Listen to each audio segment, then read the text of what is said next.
How are you making out today? Mate, it's bad that. Like, what was bad about it? Because maybe the result isn't so shocking. yeah, but it is though, because you have to look at what's happened in the previous couple of weeks, and the levels are just dropping further and further off the pace every time. They've got two centre halves who just love to head and defend the ball all the time, and all we did was just whack it up to him. Like, there's no movement around Lukaku. Yeah, he's not been the greatest over the last couple of weeks, but you have to get bodies in and around him to try and help him out as best as you can.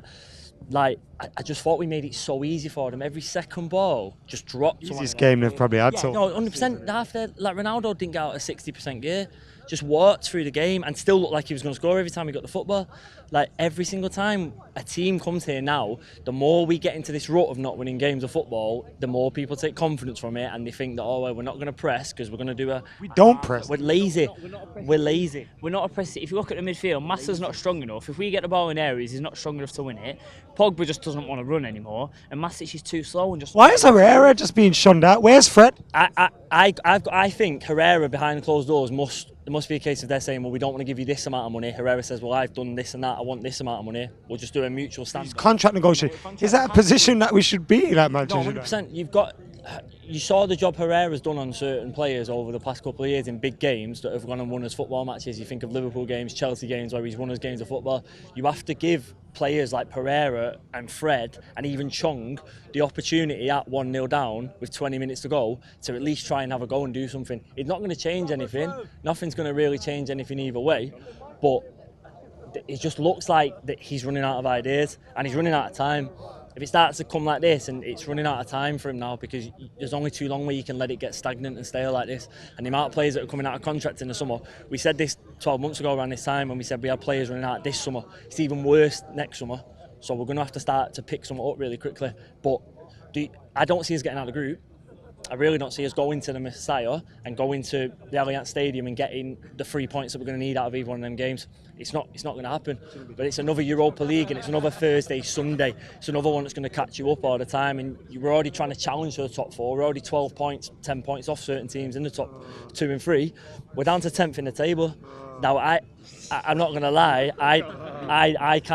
I physically can't accept that and accept that as progress. It's right. It could be in a relegation battle. But he's like, but whether some of them players need to kick up the arse. What needs to change then, man? Brian.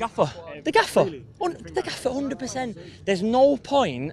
How many transfer windows and how many changes have we had that we make changes with somebody and it doesn't? So the manager sends that team out to play like that. From the first whistle, Matic could have been on De Gea's toes. He was that deep inside the centre half all the time.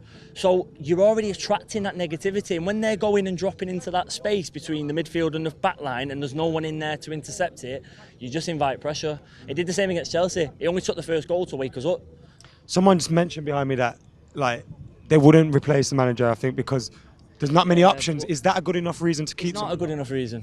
It's not a good enough reason because who are we? We're the biggest club in the country. The name will draw you in. You'll go and get a manager that's worthy of coming to this team.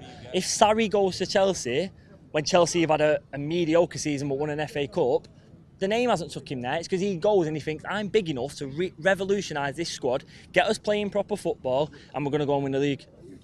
So you go and get Pochettino. You go and get Pochettino. You go and get Allegri from just there. comes to Old Trafford there and knock the ball around our midfield and our defence. And he has made 2 attacking changes. We didn't make 1 change at all. Yeah, we brought Barzagli on, but we brought Bernardeschi on, who changed the game going forward for them in the second half, and Douglas Costa, who made a couple of good runs at the end. And if they had good decision making, they'd have gone 2 or 3-0 up. So don't say that we can't get a manager when Allegri has come to our patch and played that football. Yeah, it was a bit defensive at times, but it's more attacking than we've played this season, innit? But you look at Unai Emery. At PSG last year, everyone was writing him off. He can't deal with Neymar, he can't deal with Mbappe. He's not good enough to take PSG to the next level. 10 in a row, Arsenal. 10 in a row. Like, and they've not got anything better than we've got. If you put man to man, what they've got on the football pitch and what we've got, who would you rather have? And 10 in a row. And they're cooking. And that third goal last night, oh my God. If I could see that in here, I think I'd die. I think I'd die if I saw some of that football in there. Because it's not revolutionary stuff you need to do. Play with width, play with pressure, believe yourself. We'll get behind you if you bring something to the table. If you bring negative shit football to the table, we're not going to accept it. And he's only got to Christmas to sort it out. Cheers, lads.